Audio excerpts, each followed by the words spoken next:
नमस्कार, आप देख रहे हैं प्राइम न्यूज का डिजिटल प्लेटफॉर्म और मैं हूं आपके साथ प्रियंका। आप उत्तर प्रदेश की सियासत की अगर बात की जाए, हलचल तो वहां पर रोज रहती है। कभी ज़्यादा सुनाई देती है तो कभी हल्की दिखाई और सुनाई देती है। लेकिन आज का दिन यूपी की सियासत के लिए और ख़ास तौर पर अगर देखा जाए तो बीजेपी के लिए, योगी सरकार के लिए बड़ा अहम भी है। और एक तरीके से अगर माना जाए तो सीएम योगी आदित्यनाथ आज कई ताबड़तोड़ बैठकें लेने वाले हैं।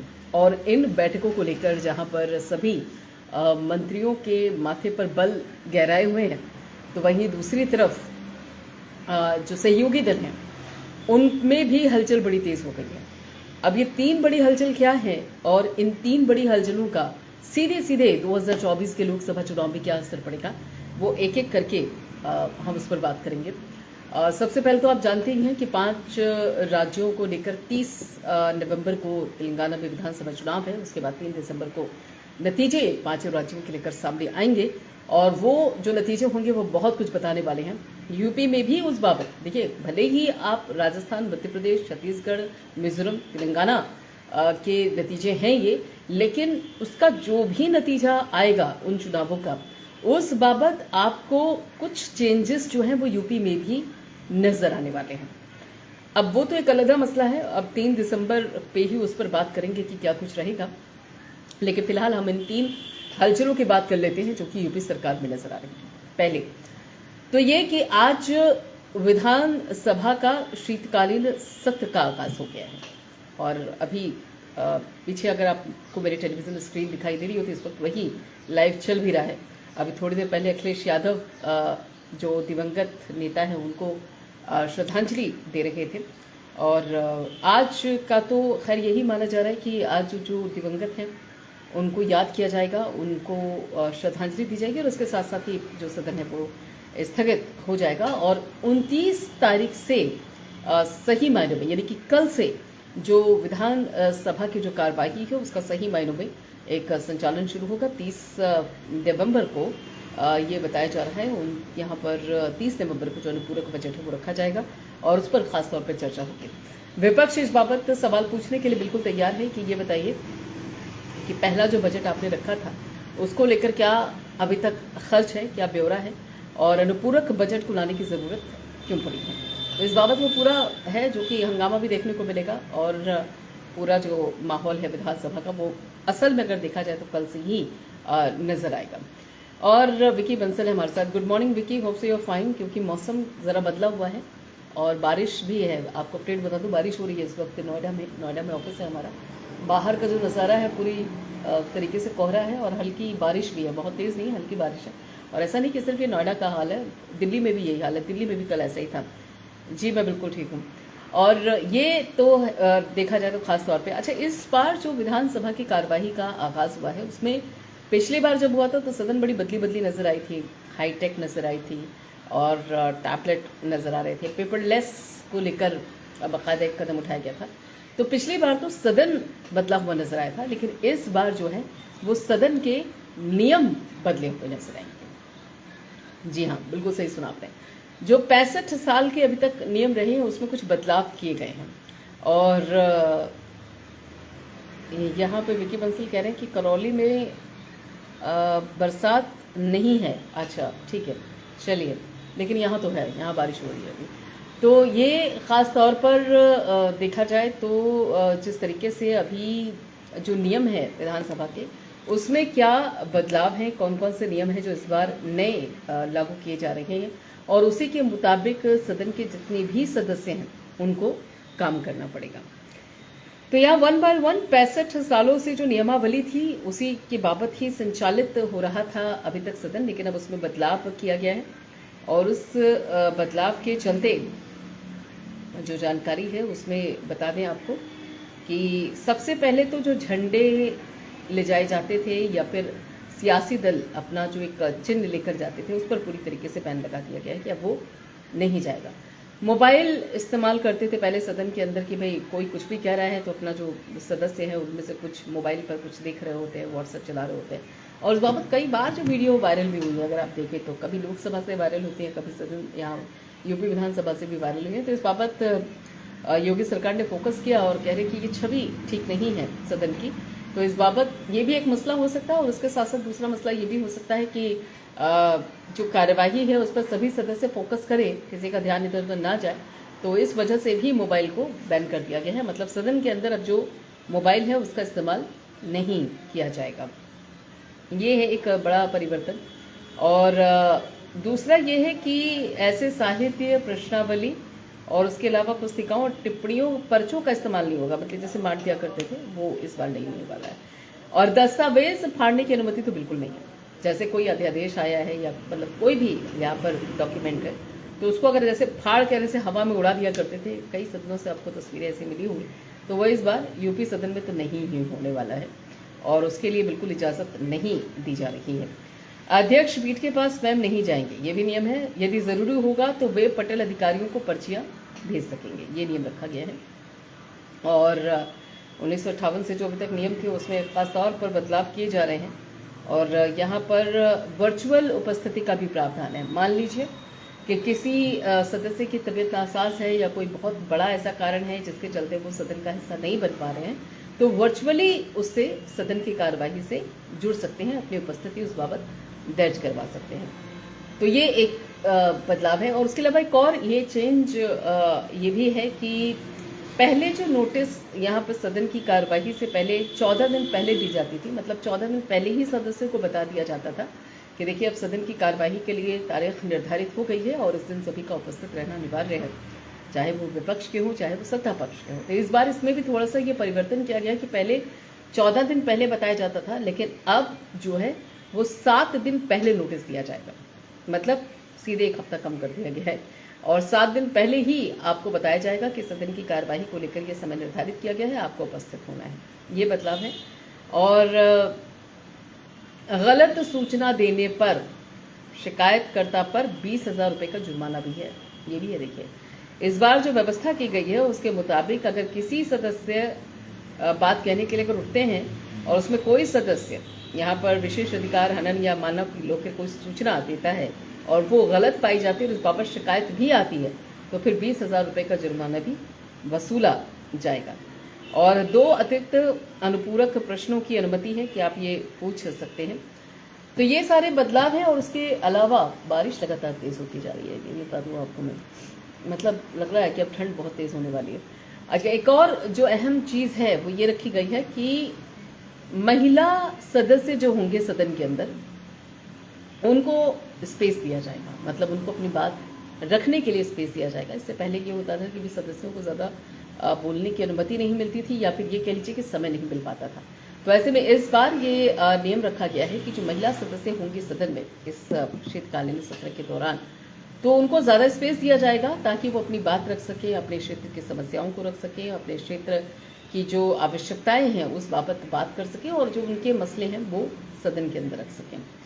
अब ये एक अच्छी पहल है। हालांकि इससे आप उस एक फैसले से भी जोड़ के देख सकते हैं जो महिला आरक्षण बिल था, जिसमें अभी हाल ही में जिसको पास करवाया गया सदन से, राज्यसभा और लोकसभा से, और उसमें कहा गया है कि जो महिलाओं की भूमिका है उसको और बढ़ाया जाएगा और सदन के अंदर महिलाओं की संख्या को और बढ़ाया जाएगा। हालांकि अभी इसके लागू होने में बहुत सारी ये कह लीजिए कि प्रक्रिया है जिसका पूरा होना ज़रूरी है और ऐसे में आते आते 2029 तक का समय बताया जा रहा है, इतना समय लग जाएगा। तो अभी अब उस बाबत एक माहौल बनाने की कोशिश है यूपी सदन के अंदर कि महिलाओं को ज़्यादा से ज़्यादा बोलने का स्पेस दिया जाए, महिला सदस्य जो हैं उनको ज़्यादा से ज़्यादा वक्त दिया जाए कि वो अपनी बात रख सकें, अपनी बात कह सकें। तो ये एक बड़ा बदलाव है जो कि यूपी सदन के अंदर अब देखने को मिलेगा। हालांकि आज जो ख़ास तौर पर अगर देखा जाए तो जो दिवंगत सदस्य हैं उनको श्रद्धांजलि देने के बाद स्थगित कर दी जाएगी और ये जो बदलाव है जो मैंने भी आपको बताया, ये बदलाव इस बार नज़र आ रहे हैं। ये तो हुई पहली हलचल और इसमें अब इसका असर 2024 में कैसे है, माना ये जा रहा है कि जो अनुपूरक बजट होगा, अनुपूरक बजट के अंदर जिस जिस विभाग के लिए जिन जिन योजनाओं के लिए बजट आवंटित होगा, उन योजनाओं को पूरा करवाने का जो लक्ष्य है, उन योजनाओं को लेकर जो प्रभावित होंगे, लाभान्वित होंगे, वो कहीं ना कहीं 2024 को लेकर वो उनके लिए फायदेमंद रहने वाला है। तो इस बजट को जो विपक्ष है वो अनुपूरक बजट को विपक्ष 2024 से जोड़ के देख रहा है कि कहीं ना कहीं उन योजनाओं को, उन एक तरीके से परियोजनाओं को बजट आवंटित करने की बात हो रही है जो सीधे सीधे वो योजनाएं 2024 के चुनाव में असर डाल सकती हैं। अब दूसरी बड़ी हलचल की बात कर लेते हैं। दूसरी बड़ी हलचल ये है कि योगी कैबिनेट की ताबड़तोड़ बैठकें हैं। उसमें एक तो बैठक तो खासतौर पे देखा जाए जो विधानसभा की कार्यवाही है शीतकालीन सत्र को लेकर, उससे पहले है, और उस दौरान बाकायदा रणनीति कि किस तरीके से अब सदन को आगे बढ़ाया जाएगा, विपक्ष जो अलग अलग मसलों को लेकर सत्ता पक्ष को घेरेगा उसको किस तरीके से जवाब देना है, किस तरीके से संतुष्ट करना है अपने जवाबों से, उस बाबत तो पूरी चर्चा है। इसके अलावा ये भी है योगी कैबिनेट की बैठक एक और होनी है जिसमें अलग अलग प्रस्तावों को लेकर चर्चा की जाएगी और उस पर मंजूरी को लेकर भी चर्चा होगी। ये भी अहम बैठक है। उसके अलावा 4 बजे के करीब एक और महत्वपूर्ण बैठक बताई जा रही है जो कि सीएम योगी आदित्यनाथ मंत्रियों के साथ लेंगे और इसमें सभी मंत्रियों का रिपोर्ट कार्ड दिखा जाएगा। इसमें जितने भी यहाँ इस बैठक में मंत्री शामिल होंगे, योगी कैबिनेट में जो भी मंत्री हैं, उनका रिपोर्ट कार्ड देखा जाएगा। उनसे पूछा जाएगा कि बताइए अभी तक क्या किया है आपने, हिसाब किताब पूरा उनसे लिया जाएगा और अभी तक उन्होंने अपने क्षेत्रों में कितना विकास किया, उनके विभाग में कितना काम हुआ है, कितनी योजनाओं ने अमली जामा पहना है, किस विभाग में कौन सा काम पेंडिंग है, कौन सी योजना पेंडिंग है, उस बाबत चर्चा होगी। और केंद्र सरकार की योजनाओं को लोगों तक पहुंचाने में उस विभाग ने कितनी अहम भूमिका निभाई, वो राज्य सरकार की जो योजनाएं हैं वो किस हद तक लागू हुई है। बहुत सारी है, उज्ज्वला योजना है, जलधन, यहाँ पे हर घर जल योजना है, उसके अलावा भी दूसरी कई योजनाएं हैं। तो किस तरीके से ज़मीनी स्तर पर आगे बढ़ रही है उस बाबत पूरा एक रिपोर्ट कार्ड तैयार किया जाएगा। एक रिपोर्ट कार्ड पूरा मांगा है सीएम योगी आदित्यनाथ ने और ये जो रिपोर्ट कार्ड है ये 2024 के लिए उन मंत्रियों की किस्मत तय करेगा। और यही खास तौर पर हलचल है क्योंकि उसके ठीक 1 घंटे बाद जो अभी तक जानकारी है उसके मुताबिक जो राज्य मंत्री हैं जिनके पास यहाँ पे राज्य प्रभारी जो है उनको लेकर भी बैठक होगी और उस दौरान भी इन्हीं मुद्दों को लेकर चर्चा होनी है कि किस तरीके से आगे बढ़ना है 2024 को लेकर। तो ये जो रिपोर्ट कार्ड है अलग अलग मंत्रियों का, वो रिपोर्ट कार्ड तय करेगा और इन्हीं सब बैठकों के चलते जो तीसरी हलचल है वो तेज होती हुई नजर आ रही है। और जो तीसरी हलचल इन बैठकों से जो शुरू हुई है, हालांकि ये बहुत पहले भी सुनाई जाती थी, लेकिन अब ये जो एक बैक टू बैक बैठक है योगी कैबिनेट के, सीएम योगी आदित्यनाथ ये जो बैक टू बैक बैठकें ले रहे हैं, उससे अब एक और सियासी हलचल है जिसको हवा मिल गई है फिर से, और वो हलचल है मंत्रिमंडल विस्तार को लेकर। मंत्रिमंडल विस्तार को लेकर ये कहा जा रहा है कि जिस तरीके से सीएम योगी ताबड़तोड़ एक बैक टू बैक बैठकें कर रहे हैं 4 बजे 5 बजे, उससे पहले यहाँ पर विधानसभा की कार्रवाई से पहले, तो उस बाबत ही माना जा रहा है कि मंत्रिमंडल विस्तार इस बाबत संभावना और उसकी बढ़ जाती है, उम्मीदें बढ़ जाती हैं। बाकी लोगों की बढ़े ना बढ़े, लेकिन हाँ 2 लोग ऐसे हैं जिनकी तो खास तौर पे बढ़ जाती है और वो हैं ओपी राजभर सुभाषपा अध्यक्ष और दारा सिंह चौहान की। दारा सिंह चौहान के घोसी उपचुनाव हारने के बाद अब थोड़ा सा उनको सेकेंडरी रख सकते हैं, लेकिन जो ओम प्रकाश राजभर हैं उनकी ज़्यादा उम्मीदें, जब इस तरीके की हवा चलती है तो उनकी उम्मीदें ज़्यादा बढ़ जाती हैं। जैसे ही उनके कानों में ये आवाज़ पड़ती है कि देखिए मंत्रिमंडल विस्तार को लेकर अब बैठकें शुरू हो रही हैं, अब उस बाबत चर्चा हो रही है, तो उन्हें सबसे ज़्यादा उनके दिल की धड़कनें बढ़ जाती हैं। और ऐसे में हालांकि इससे पहले कई बार वो कह चुके हैं कि ये दशहरे में मंत्रिमंडल विस्तार होगा तो उनको मंत्री पद मिलेगा। फिर विजयदशमी भी निकल गई, फिर उसके बाद दीपावली के टाइम पर उन्होंने कहा कि हो सकता है उससे पहले मंत्रिमंडल विस्तार हो जाए और उनकी भी दिवाली बन जाए। दिवाली भी निकल गई और फिर उनकी बेचैनी और बढ़ी और इसी बीच उन्होंने एक बयान भी दे दिया था कि सारे सियासी नेता जो होते हैं दो मुँहे साफ होते हैं और सियासत में कोई गंगा नहाया हुआ नहीं है। तो उनका थोड़ा सा बढ़े, उनका जो एक गुस्सा था वो देखने को मिल भी रहा था। बाद में खैर उन्होंने, उनके बेटे ने डैमेज कंट्रोल कर लिया कि पिताजी का ये कहना नहीं था और ब्ला ब्ला ब्ला, हालांकि जो बोल दिया वो तो बोल ही दिया। तो ये था और उसके बाद अब बताया जा रहा है कि 30 नवंबर को जो ओपी राजभर हैं वो दिल्ली के दौरे पर रहने वाले हैं। कारण ये है कि वहाँ पर वो केंद्रीय गृह मंत्री अमित शाह उनसे मुलाकात करेंगे और उसके अलावा जो जेपी नड्डा हैं बीजेपी के राष्ट्रीय अध्यक्ष, उनसे भी मुलाकात करेंगे। और तो ऐसे में एक तरफ योगी आदित्यनाथ की ये ताबड़तोड़ बैठक अपनी कैबिनेट के साथ, और दूसरी तरफ ओपी राजभर का दिल्ली दौरा, गृह मंत्री अमित शाह और जेपी नड्डा से मुलाकात को लेकर। तो ये जो मंत्रिमंडल विस्तार को लेकर हवा है ये और तेज हो गई है कि होगा नहीं होगा।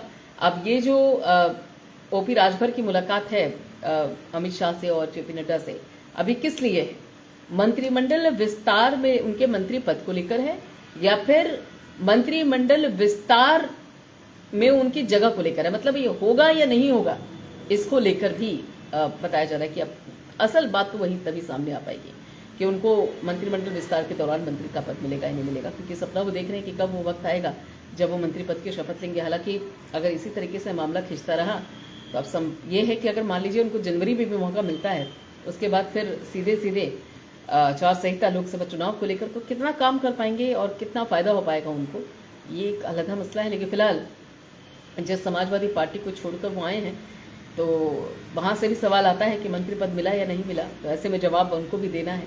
और इससे पहले वो एक और बयान दे चुके हैं कि इंडिया गठबंधन के कई नेता हैं जो कि उनके संपर्क में हैं। इससे पहले वो बोल चुके हैं मंत्री पद को लेकर बात हो रही है अब, लेकिन उसके बावजूद भी जो उनका दिल्ली की मैराथन दौड़ है वो खत्म होने का नाम नहीं ले रही है। कभी कभार ऐसा लगता है कि कहीं ऐसा तो नहीं है कि उनका ये ज़्यादा बोलना या ये जो बयानबाजी है यही सबसे बड़ा कारण है जिसके चलते उनके और मंत्री पद के बीच की जो दूरी है वो बढ़ती जा रही है, या फिर ऐसा है कि जो आला कमान है वो अभी उनको प्रतीक्षा करवाकर उनके सब्र का बांध देखना चाहते हैं कि कितना मजबूत है। तो ये भी अलग अलग कारण है कि उनको प्रतीक्षा करवाकर थोड़ा समझने की कोशिश करना चाहते हैं कि ठीक है अभी उनको वेटिंग जोन में रहने दीजिए और ज़रा देखते हैं कि कितना इंतज़ार कर सकते हैं, क्योंकि उनकी दल बदलने की भी एक आदत है।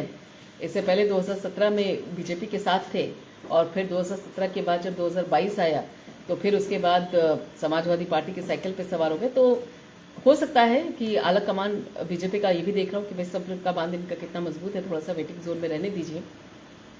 लेकिन ये वेटिंग जोन जो है उनके लिए एक एक पल भारी कर रहा है।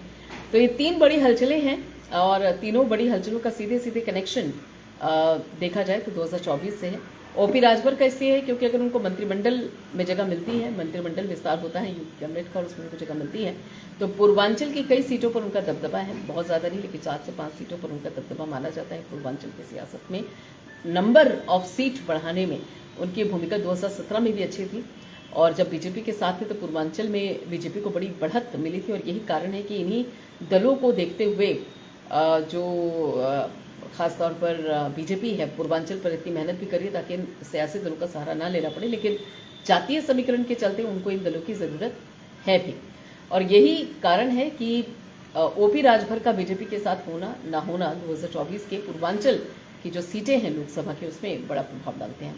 तो तीनों हलचलें हैं और इन हलचलों को लेकर देखना है कि 2024 तक क्या फर्क पड़ेगा। अब अगर सीएम योगी की बैठकों की बात करें कैबिनेट के साथ तो उसका नतीजा शाम तक आ ही जाएगा और अनुपूरक बजट को लेकर भी 30 तारीख तक जो तस्वीर है वो साफ़ी हो जाएगी। और जहाँ तक ओपी राजभर की बात है तो उनका भी जो 30 तारीख को जब वो जाएंगे दिल्ली तो वहाँ से क्या खबर लेकर आएंगे वो भी तय हो जाएगा। तो इंतज़ार करना होगा समय का और समय बहुत सारे सवालों का जवाब दे भी देगा। फिलहाल इतना ही और बाकी खबरों के लिए आप जुड़े रहिए प्राइम न्यूज़ के साथ।